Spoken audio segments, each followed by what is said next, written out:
前回、岩田さんは、Rise of Dragon とか Power Ranger について話していました。今回は続いています。私はエルメン・トッドです。次は岩田のりゆきさんです。はい。ハロー。作曲の岩田のりゆきです。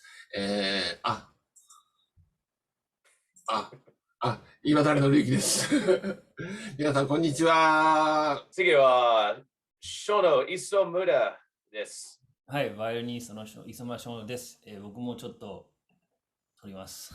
お、すごい。上手、魔法。マジック。It's a magic. ということで、今回は前回の続きということで、いろいろ岩田さんにお聞きしたいと思ってます。曲に関してとか、はい。作品に関してとか、曲に関してとか、いろいろお聞きしたいと思っております。はい、よろしくお願いします。はい。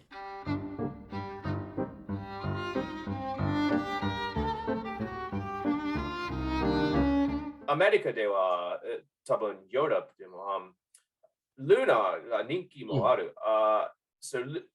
私はルナ1とルナ2やりました。でも、アメリカではルナ魔法学園ね。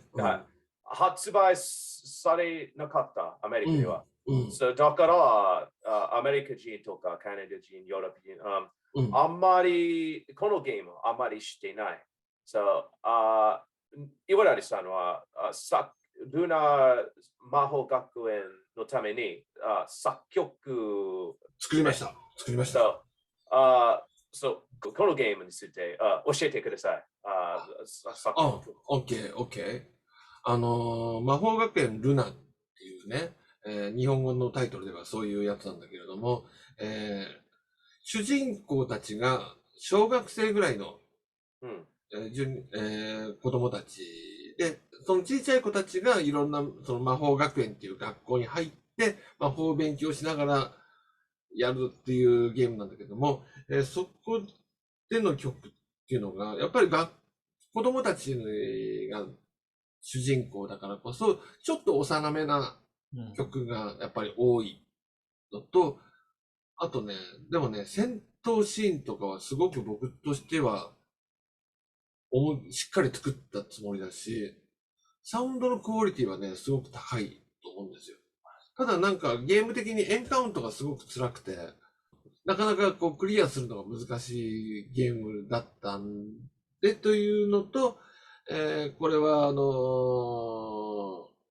内部事情がね、いろいろありまして、そのおかげで日本のみの発売になって海外では発売されなかったっていう経緯があるんです。だけども、魔法学園ルナのね、音楽はね、僕はすごく気に入ってますね。特にアニメシーンの曲に関してはね、自分でもよくやったなと思ってます。確か、ショーノ君。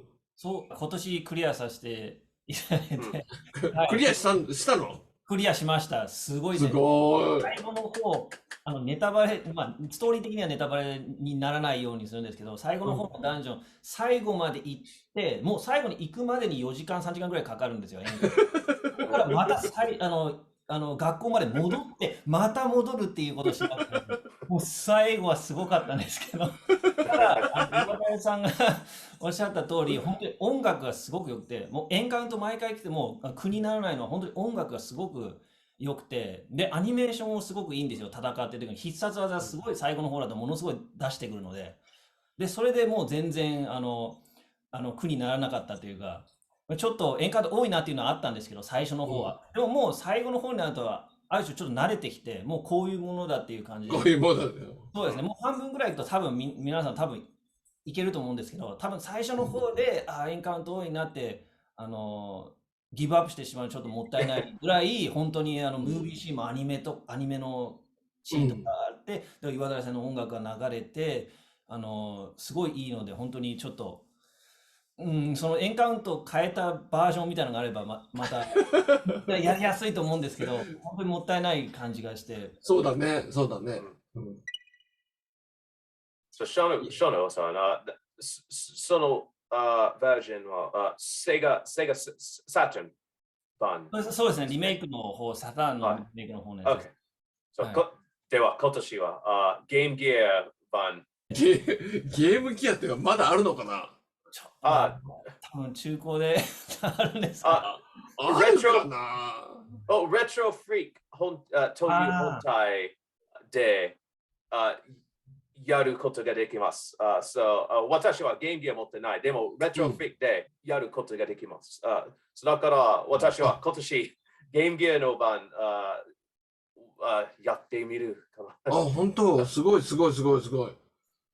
でも、ゲームギア版とセガサターンバージョンと比べて、説明してください。岩田さん。ゲームギア版どうなってるんだろう。全然覚えてないです。記憶が違いますか？多分同じのもあるんですけど、同じも入ってないのもあったりとか、はい。あれ、ゲームギア版ってだって内蔵音源だよね。多分、はい、そうだと思います。多分そうだよね。はい。作ったかなちょっと、だから、ゲームギア持ってなかったもんだからっていうのもあるんだけど、確認してないのね、自分で。トットさんのなんか、よくわかんない技術をちょっと、俺にも使わせてほしいですね。次回、見せてあげます。トットさんと岩垂さんの実況プレイみたいな、いいね。こんな曲知らないとか言いながら。